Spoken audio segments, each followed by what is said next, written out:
In the previous class, we looked at critical reading in detail. Today, we will look at one last important aspect related to reading in academic context, that is reading and making notes.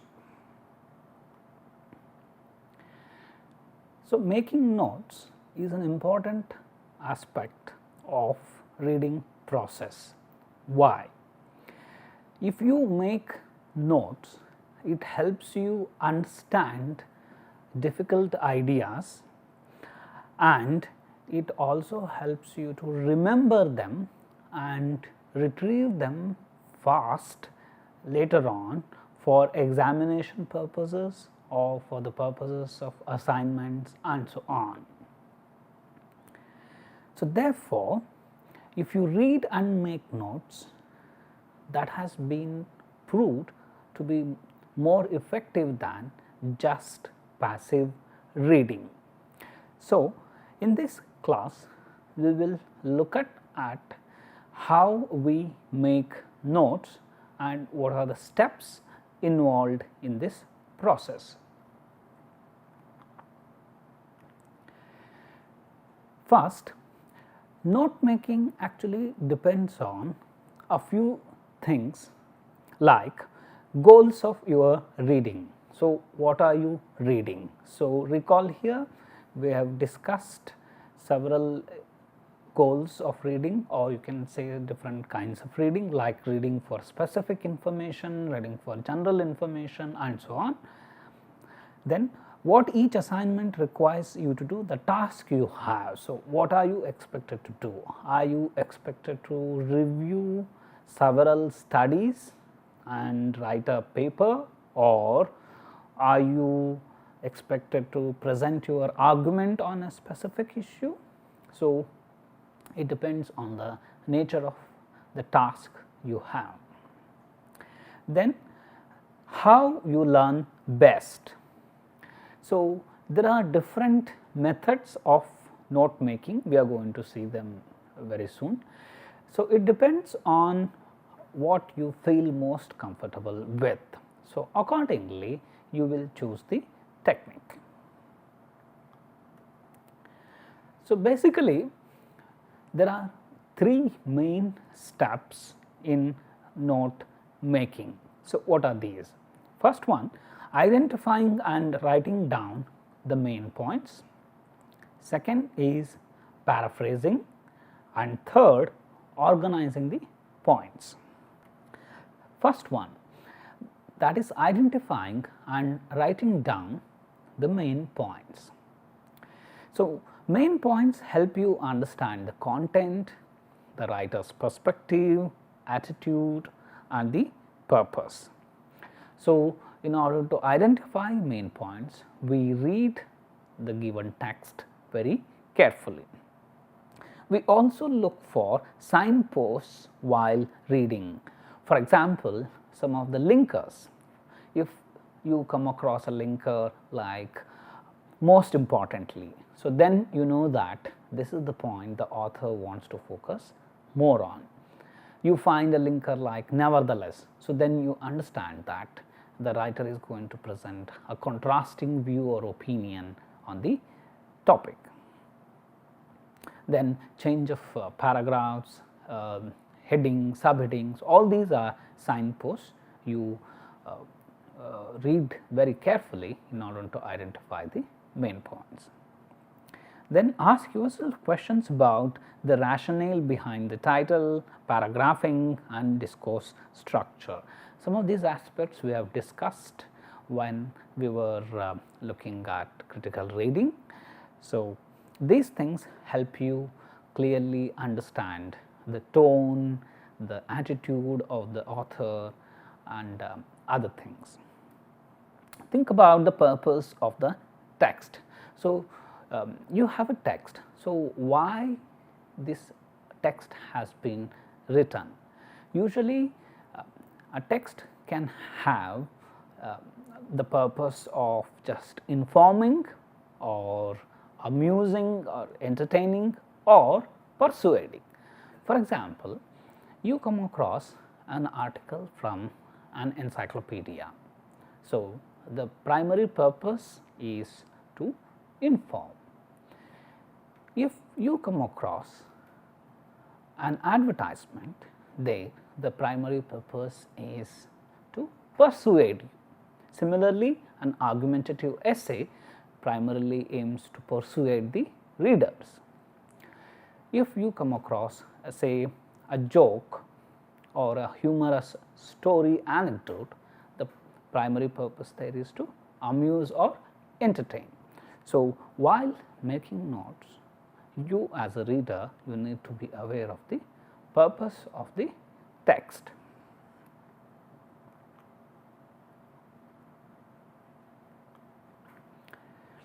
Then finding the main ideas. So, how do we find them? Where do we find them? One strategy which we can use is looking at what we call a topic sentence. A topic sentence usually is that sentence which has the central idea of a paragraph. We are going to look at this in detail when we look at the structure of a basic paragraph.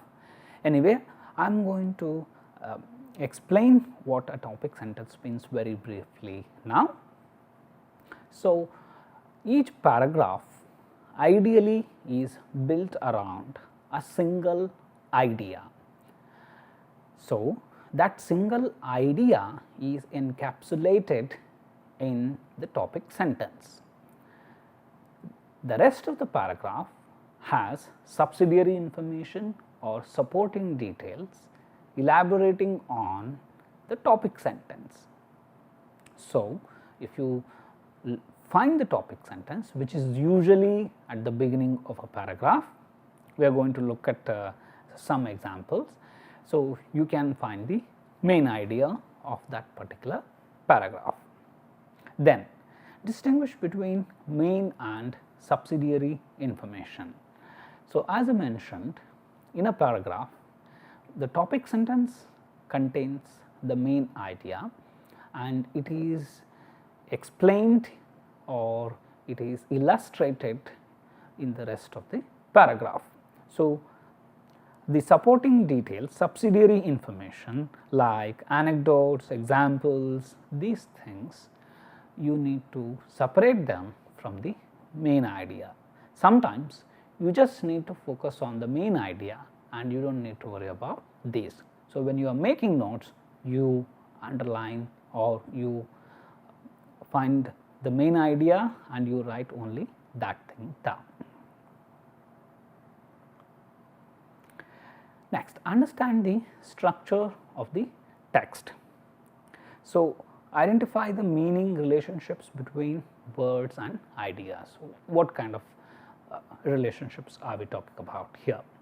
So, it could be cause effect, it could be generalization, contrast and so on. So, accordingly we will read the text and make notes. We express these relationships in a different way. So, now let us look at an example. Here are 3 paragraphs and then we will attempt to locate the topic sentence and thereby we will try to identify the main idea. So, let us look at the first paragraph.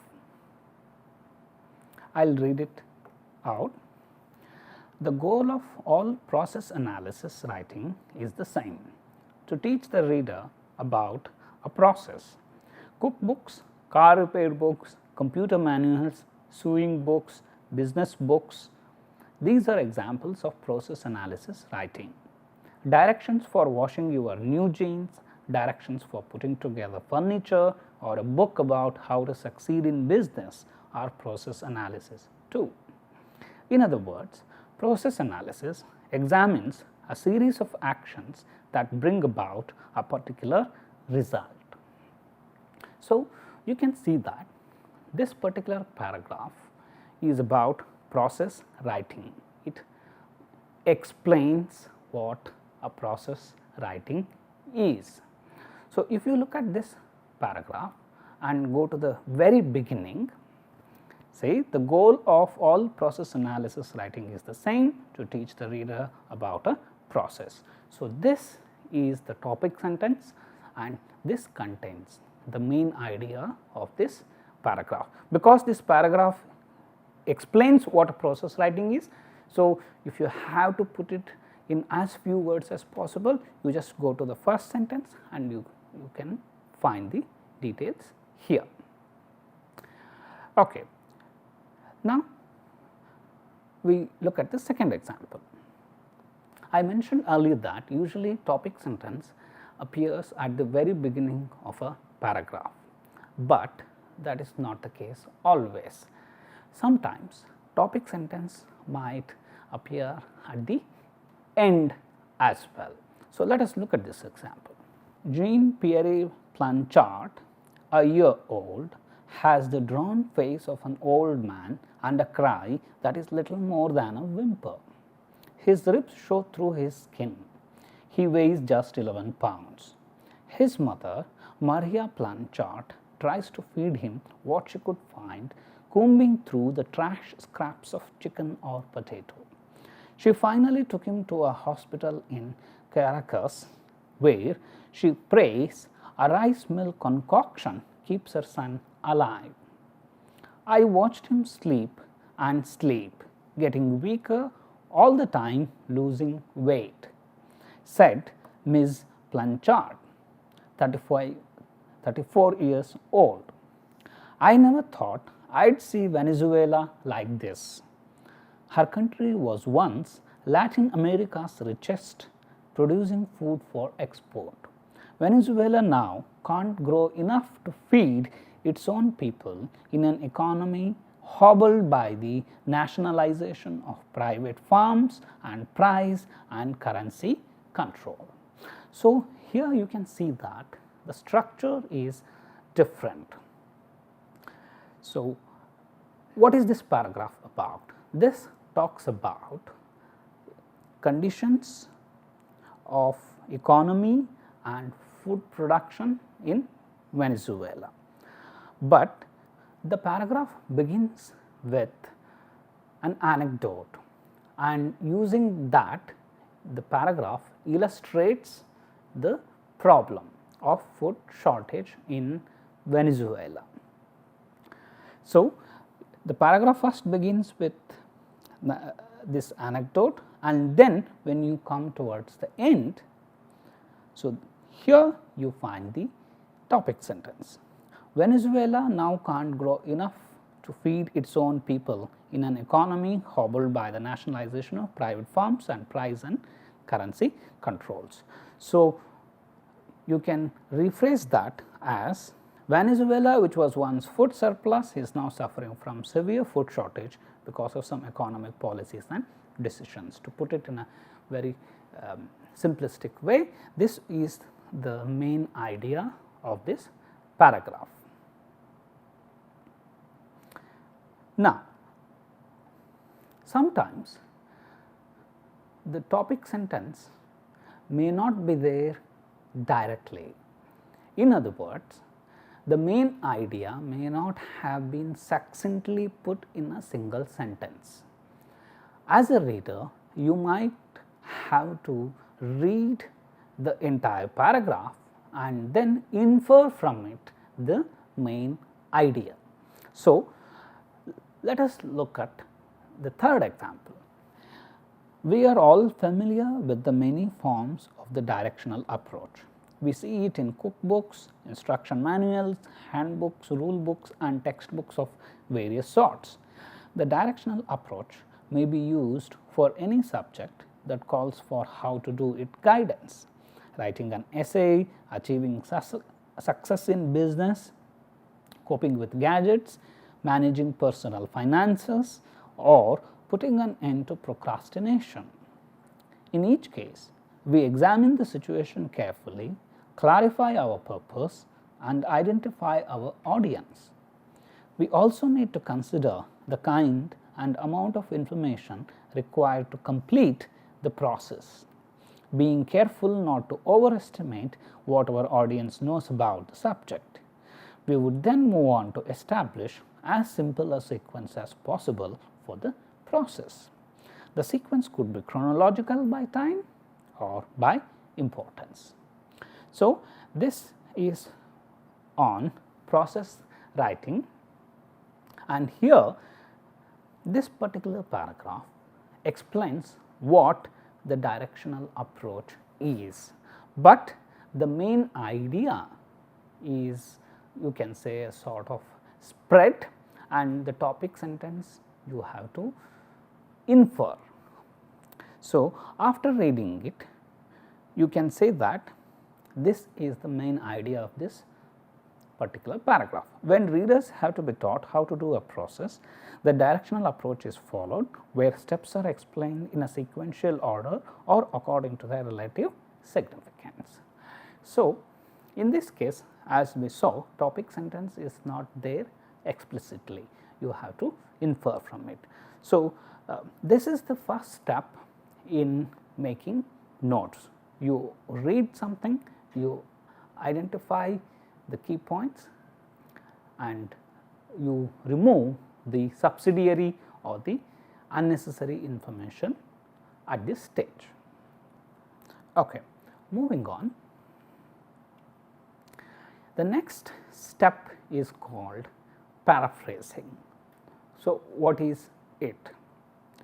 So, when you paraphrase, we rewrite the information in our own words. Most important thing is, we do not change the meaning. So, you might ask, okay, I have read something, I just simply underline it. What is the need for paraphrasing? If you paraphrase, that we will see the following lectures, that it will help you in summarizing a text, and this is most useful, say, when you are doing review of previous studies. Also, note here that when you are using that information in your writing, if you paraphrase, that is always an effective way. Otherwise, you need to quote the words as they are with all the necessary citation information. Okay. Now, how do we paraphrase something? We find first alternative words and synonyms for the words, phrases which have occurred in the text, but we do not change specialized vocabulary and some very common words. So, for example, you find the word theory of relativity. So, it is a technical term, so we do not change it. Similarly, you find a word something like change. So, that is a very common word, and so we do not paraphrase it. Then, we also change the grammar of the text. We rearrange words and sentences, and some examples of what the kind of changes you can do include changing nouns to verbs, adjectives to adverbs, and so on. You break up long sentences into short ones, or you combine short sentences into long one, you convert simple into complex, and so on. So,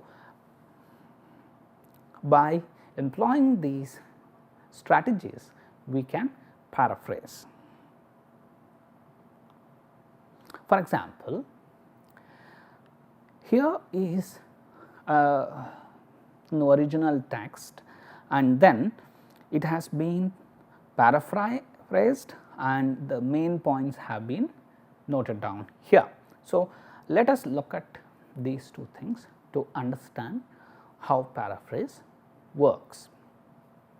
So, I am reading the original extract. Children spend a very large proportion of their daily lives in school.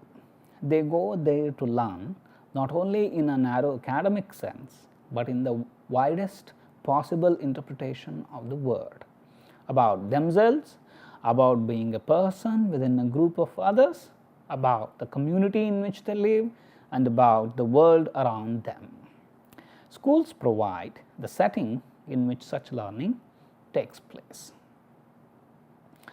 So, this is from a book written by Leiden in 1985.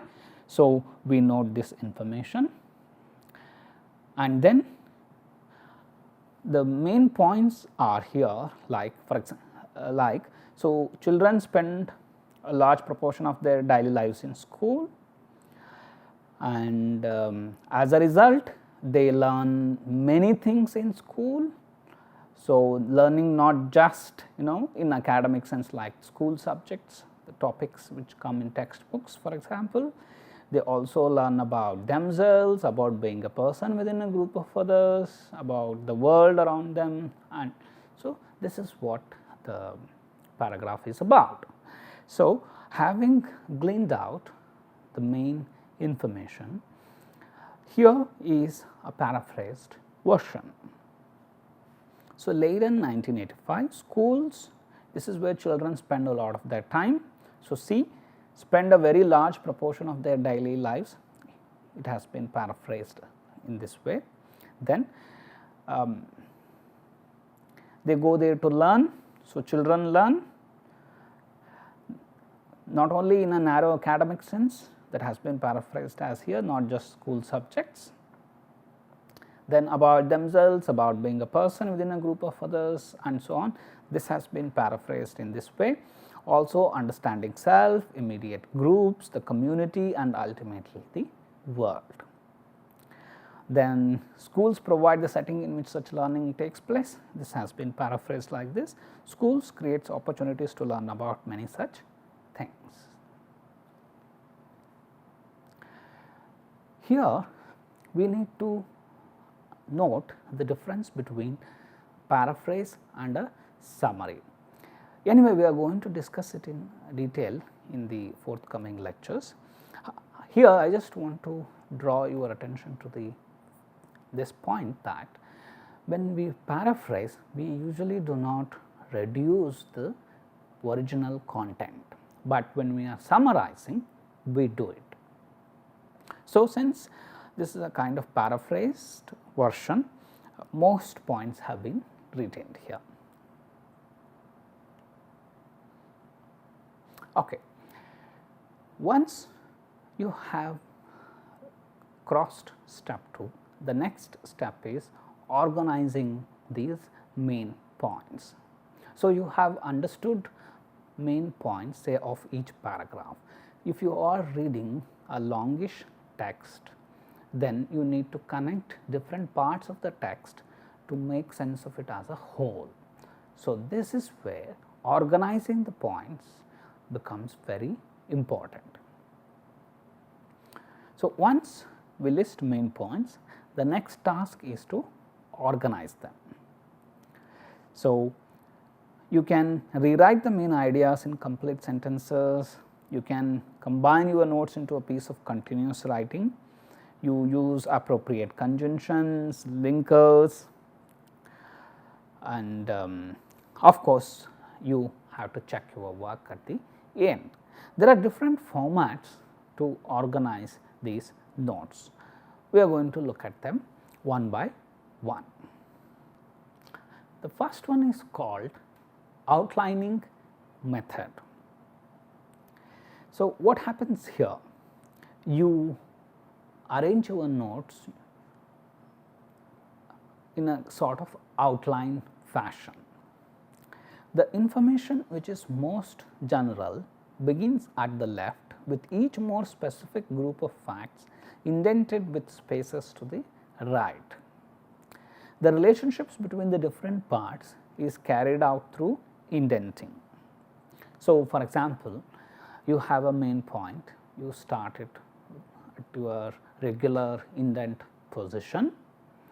Say you have one sub category under that. So, you increase indent by one space. So, then say you have further something, so you further increase your indent. So, levels of importance will be indicated distance away from the major point. Indentation can be as simple as or as complex as labeling the indentations with the Roman numerals or decimals.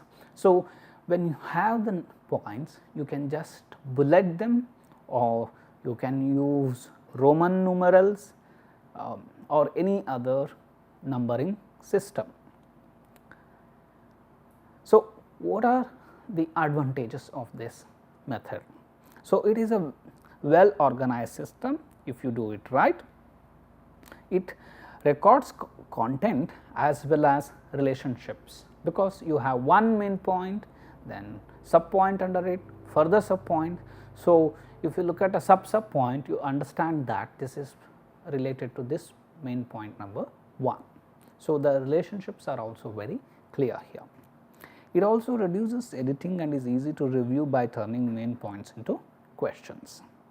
However, it requires more thought in class for accurate organization. Say you are listening to something, then making notes, trying to make notes, then it might be a bit difficult. This system may not show relationships by sequence when needed. Say you are looking at chronology of something, a series of events, then that relationship is not accurately shown here. Now, let us look at an example.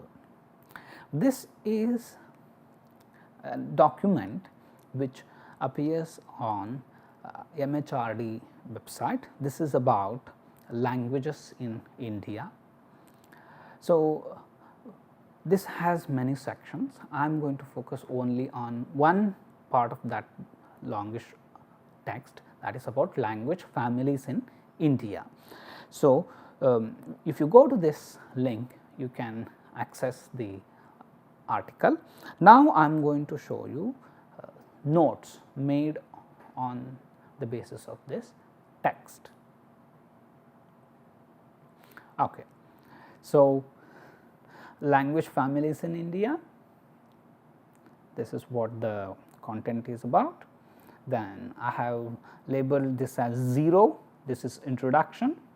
It talks about movement of races, so many ethnic groups, mixing of people, and therefore, there are many language families in India, and this article identifies 4 major language families. So, that information is mentioned here, and then the subsequent sections take up each of these 4 families mentioned. So, point number 1 is Indo-Aryan. The key points under this is the largest language family in India. Its immediate predecessor is language called Indo-Iranian. This you can find, for example, in religious texts such as Zend-Avesta. Some examples, some languages which belong to this family are Hindi, Bangla, Punjabi, Gujarati, Marathi, Kashmiri, Oriya, and so on. So, this is one, and then there are sub points under this. Then the second, Dravidian. So, what are the sub points under this? About 26 languages are there in this family, out of which 25 are in India and only 1 in Pakistan, that is Brahui. This may be a key information, so you note it down without missing it. Then within this language family, there are 3 subgroups: Southern, Central, and Northern. So, you might be interested in some languages which belong to these subfamilies. So, some examples are also listed here. So, Southern, Kannada, Tamil, Malayalam, etc. Central, Telugu, Gondi, Kui, etc. Northern, Brahui, Malto, Kuduk, etc. So, moving on. Third language family is Austric. The text talks about two main branches within this family, Austro-Asiatic and Austronesian. Austro-Asiatic is what is discussed in the text. There are three subgroups within that: Munda, Mon Khmer and Vietnamese. Out of these three subgroups, only Munda subgroup is found in India. So, some languages which belong to this group are Santali, Mundri, Korku and so on. The text mentions that speakers of this language family are found mainly in jungles and hills. Then the fourth one, Tibeto-Burman. This is part of Sino-Tibetan family, and Lepcha, Sikkimese, Garo, Bodo, Manipuri, Naga, these are some languages which belong to it. So, you can see that here we mention 4 major language families, and so 4 are numbered here. And then the text also talks about some isolated languages. Why are they classified separately? That information is important. They are classified separately because they can't be fit into any language family very easily. Some examples include Burushaski, northwestern part of India, then Andamanese and languages found in Nicobar Islands. So, this is how you will use outlining method to make notes and organize. So, now say you are interested only in say Tibeto-Burman language family. So, you can focus only on that particular section. So, it is easy to retrieve and easy to remember. The next method is called mapping method. So, it is a method that uses comprehension skills and evolves in a note taking form, which relates each fact or idea to every other fact or idea. This is something similar to outline method, but the difference is this is a graphic representation of the content. This format helps you to visually track your text regardless of conditions. Then here you can very clearly see the relationships. You can also edit your notes by adding numbers, marks and color code them. This is also very useful say when you are making presentation.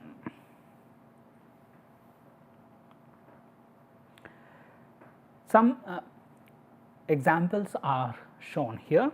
So, you can use it to generate ideas in what we call brainstorming. So, you have a topic and then you discuss and then you generate ideas around it. Then you can also structure and classify ideas very easily. So, as you can see in the diagrams, these points are built around a single central idea, which is usually placed in the center. Then categories and subcategories radiate from this main idea as branches or sub branches. For example, you can see here the main idea, then branching out, then further sub branching. These can be further divided into or subdivided as more and more information is added. If you are using say computer, you can also use different colors, shapes to show different groups.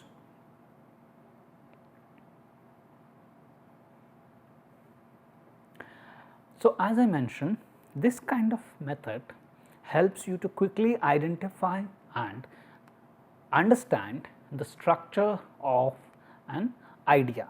Say for example, in the previous case we looked at, I am coming back to this slide. So, Dravidian language family is a big one, and then within that there are 3 subgroups, southern, central and northern. Then within that there are again some examples. So, if you have this kind of branching and sub branching of ideas, it helps you to use a kind of map like this, so that you can understand the relationships across these ideas, among these ideas. It helps you to understand how these pieces of information fit together. It also shows you the relative importance of different pieces of information, because the one which is more important is closer to the main idea, and you might also use color coding or a particular kind of a shape. So, to distinguish between what you think is more important from less important things. Okay. Moving on, the next method is called charting method. If the text is chronological in structure, then this method is very useful. So, what we do here is we draw a table, and then using rows and columns you make notes. So, this helps you say to track something chronologically. What you need to do is you need to determine the categories to be covered in the text. Then you set up your paper in advance by columns headed by these categories. So, as you read the text, you record information into each of those appropriate categories. It provides an easy review mechanism for both memorization of facts and study of comparisons and relationships. So, how? We will look at an example now. So, you have read say about World War I and World War II. You want to see if several things were similar between these 2 wars, or if there were any differences. So, as I mentioned, this kind of method helps you in comparisons. So, you have thought of categories, the label headings. So, here first one is how it began, then who fought against whom. So, the World War I, Archduke Ferdinand of Austria-Hungary killed by a Serb, Austria declared war on Serbia. That is how World War I began. How World War II began? In 1937, Japan attacked China. In 1939, Germany invaded Poland, and that is how it began. Then who were the parties involved? So, Allies and Central Powers in World War I, Axis powers and Allies in World War II. World War I included under Allies Britain, France, Russia, Italy and the US, and Central Powers included Germany, Austria-Hungary, Ottoman Empire and Bulgaria. World War II Axis powers included Germany, Italy and Japan. Allies included Britain, France, Australia, Canada, New Zealand, India, Soviet Union, China and the US. So, this kind of charting method helps you in comparing information, and also say you are reading something about development of something and you want to track it chronologically. So, what happened in 1920, say how the modern aircraft was built. So, you want to record different stages. So, first who did it, what happened, and then what was the next major development and so on.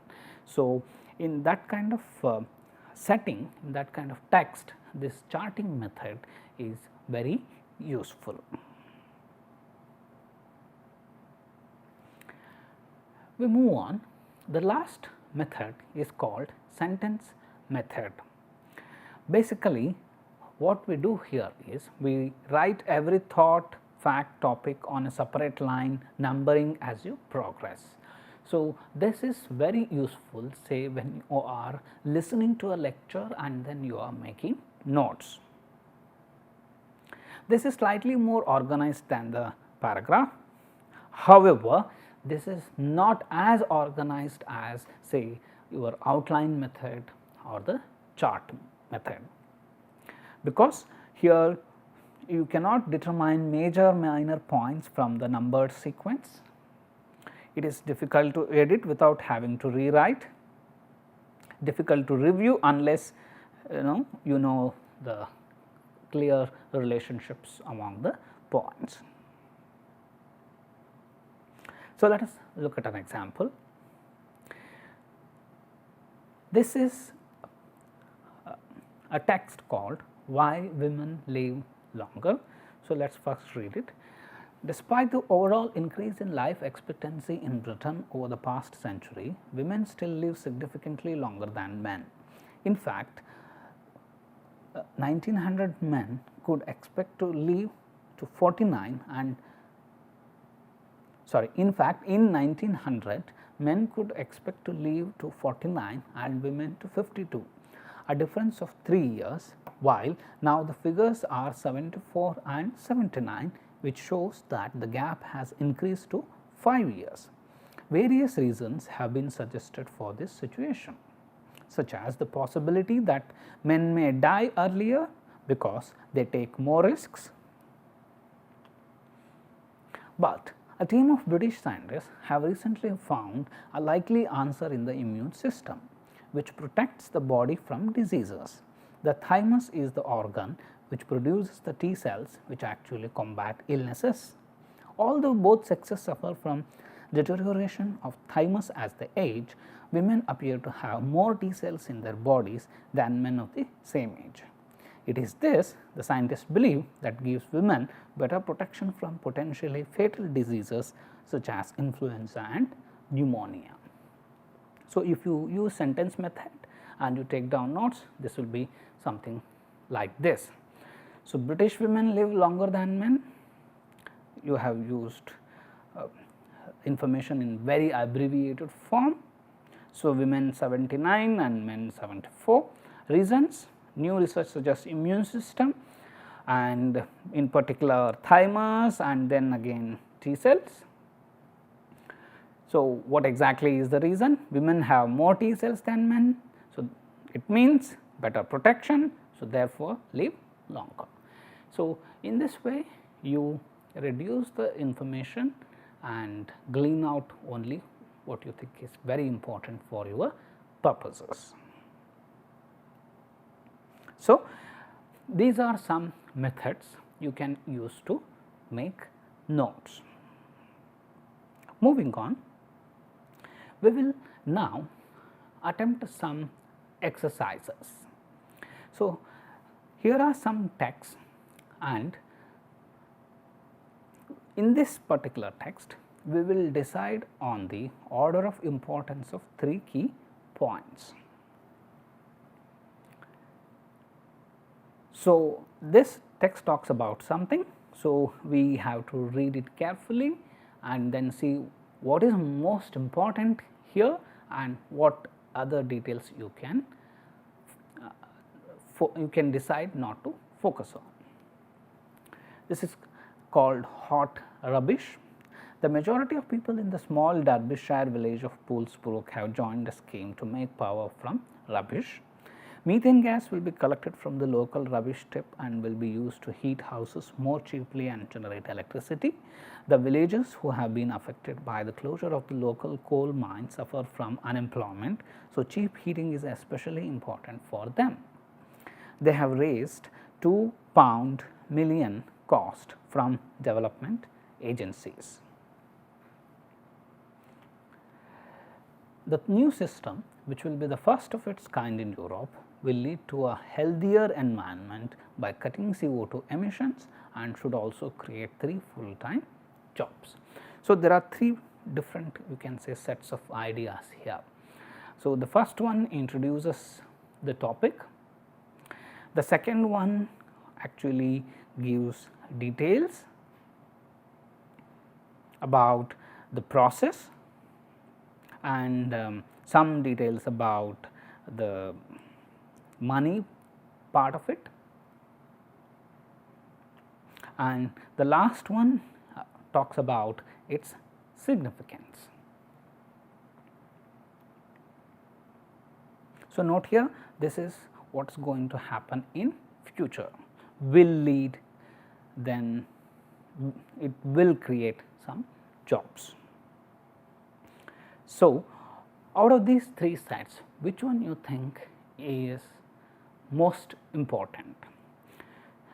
The first one, because it introduces the topic and it answers the basic questions what, when, where.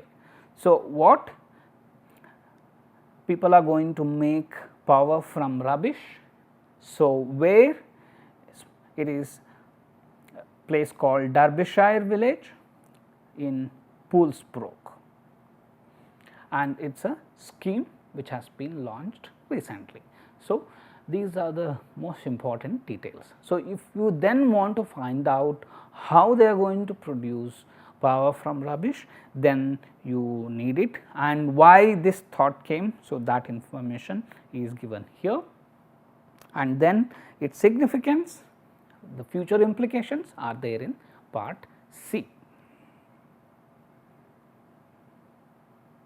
So, this is how we read the text and find the most important part, and you make notes about it. Okay. It is another text, it is called the sixth wave.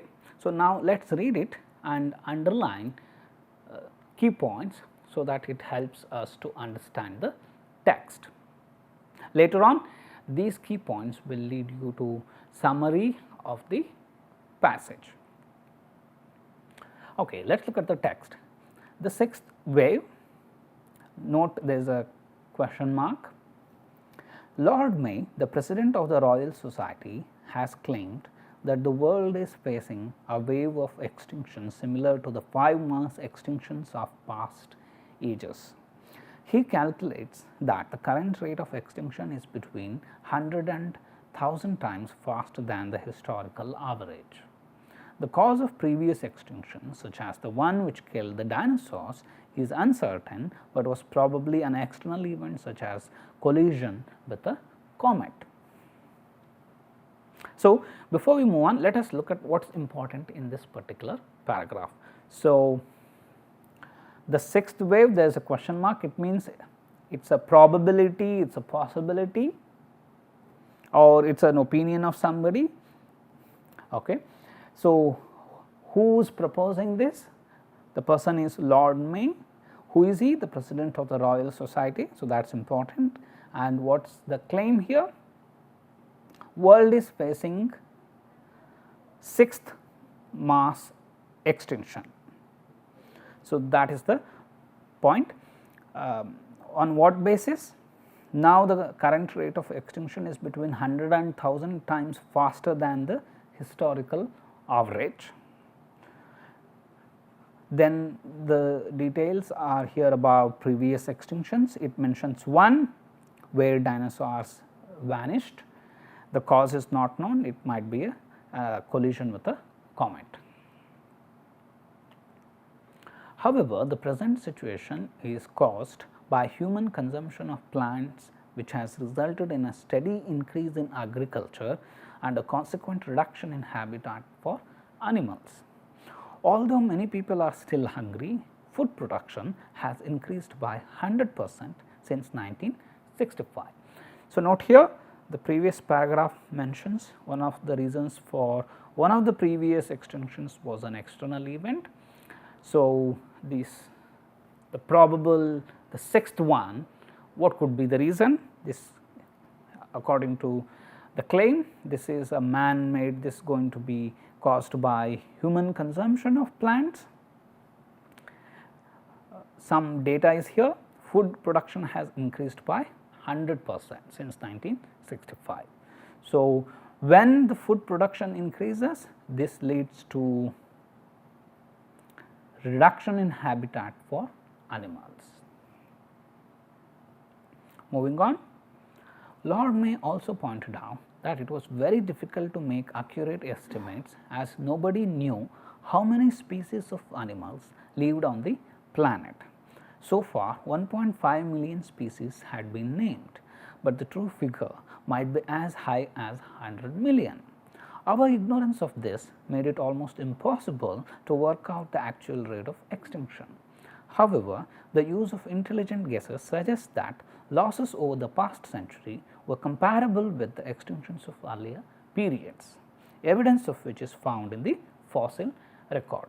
So, this takes the topic further, and Lord May here points out that we actually do not know how many species of animals are there. So, hence even if some species goes extinct, then all we will not know. So, it is difficult to according to Lord May, it is almost impossible to work out the actual rate of extinction, but the losses are comparable with the extinctions of previous periods. So, this is the point here. So, now if you look at the text as a whole, so you can list couple of points. So, you can say the sixth extinction is happening or is a very probable phenomena, and next is why, because human food production has increased, and once the agriculture expands, it leads to loss of habitat and therefore leads to extinction of species. So, then do we have any solid data? We actually do not have. There are two issues. One, the actual number of species is still not known, and then we have also been very ignorant of this thing. And as a result, so we do not actually know the exact rate of extinction. So, this is what you can say are the main points from this particular text. So, this is how we read a text and then we get the main points out of that. So, summing up, we have completed one important aspect of this course, that is reading in academic contexts. If you recall, we first started with analyzing the given problem, understanding the requirements, and then identifying sources of information. So, that was the first aspect. The second was reading the sources very carefully. So, we saw that we usually read with multiple purposes. We can read something for just general understanding, it is called skimming. So, the purpose here is not to get into details, you just want an overall understanding, you just want to have the gist of the text, or you have multiple texts, you just want to kind of taste each of them and then decide which one you are going to focus on in detail. So, this is what we saw under skimming. Next is we read for specific information. Sometimes we are looking for some specific pieces of information. We are interested in a researcher's work, a particular famous personality, a particular theory, and so on. So, we use the strategies of scanning and skimming. So, we locate the keywords, we use contextual clues, we use headings, subheadings, and contents page, these kind of things, and then locate keywords. When we locate, we read only that bit to get what we actually need. And then we looked at reading for detailed understanding. Here we saw that we look at the text in detail, starting from its title to the very last line. We look at the patterns of organization, we analyze the patterns, how paragraphing is made, what are the links across paragraphs, are there examples, how are these examples related to the main point, what are the arguments, are there sufficient evidence, pieces of evidence. So, these are the questions we asked. Then we also looked at what these patterns actually mean. So, first is the patterns of organization, what are they, and then what these patterns mean to us. Then we looked at critical reading. So, one level is you understand the given text, you read it to learn something. The next level is you critique it, you read it to assess it. Say for example, you are judging its contribution to the field, whether the findings are original, have the conventions been followed there, and then if the argument is strong enough, is it convincing, are there any loopholes. So, we saw some of those examples when we looked at critical reading. Then the last bit which we just looked at was note making. So, when you read, it helps to internalize the ideas if you make notes rather than just passively reading it. So, there are many methods to make notes. You can use outlining, chart method, sentence method, or you can use mapping method. So, these all methods you can use depending on your purpose and the kind of text you are reading. Then we also saw that we use a strategy called paraphrasing. So, we try to put what the text says in our own words, but without changing the meaning. So, here we retain the technical words or some general words, but the rest we try to rewrite. We observed that this kind of paraphrasing helps you later on when you are summarizing a text. We also noted that when you are simply paraphrasing, you do not intend to reduce the length, but when you are summarizing, you do it. So, we will look at summarizing in the forthcoming lectures. So, then the third step is organizing the points. So, you organize the points in a careful fashion, so that you can use it for later purposes. Thank you.